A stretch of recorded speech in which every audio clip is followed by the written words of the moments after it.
Hello tech readers, here's a name you haven't heard for a while, Blackberry. That's right, Blackberry have been back in South Africa for a while, but only now have they released this top-end flagship phone called the keyONE. This takes us back to classic Blackberry with the keyboard we remember quite well, and there are a whole lot of features which we'll talk through in a minute. In the first place, I really like the construction of this device.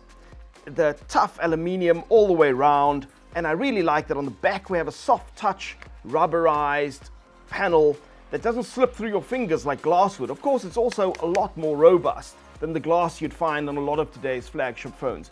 We like that. We feel like this is a tough, sturdy construction. If you look carefully, you'll see it really also looks quite distinctly different with the rounded corners and the squared corners on the top. And there are a few accents that we think really set it apart. We think it really does have quite a distinctive look, which is quite hard to achieve in today's smartphone marketplace. It has the biggest battery of any Blackberry phone ever at 3,500 milliamp hours.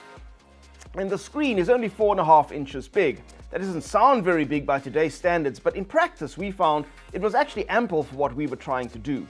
More importantly, it has a very high pixel density, higher than the iPhone 7, for example. The pixel density here is 434 pixels per inch. It makes for a really stunning display. One problem, we thought it could have gone a bit brighter. Didn't get nearly bright enough for our liking, but still a very sharp display on a really strong workhorse phone. The keyboard, you could argue we've moved beyond the physical keyboards and everyone now uses the keyboard on their touchscreen. In practice, I found I went back to using the hard keyboard quite easily, having been a former Blackberry keyboard user.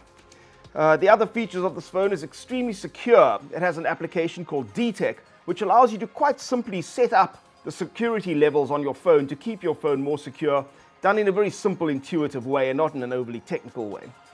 The fingerprint sensor, you might be looking for that. It's actually in the space bar down below and works extremely well. Unfortunately, there's no waterproofing and no shockproofing on this phone as you would find on almost every other flagship phone. There's no IPX rating at all. It does have Gorilla Glass screen, which you'd expect from every flagship phone, but no waterproofing, unfortunately. And the price we quite like.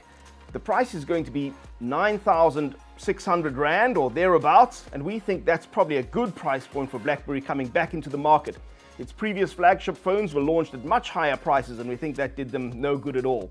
9,600 Rand or thereabouts for the Blackberry keyONE with hard keyboard, fantastic screen, and quite distinctive styling.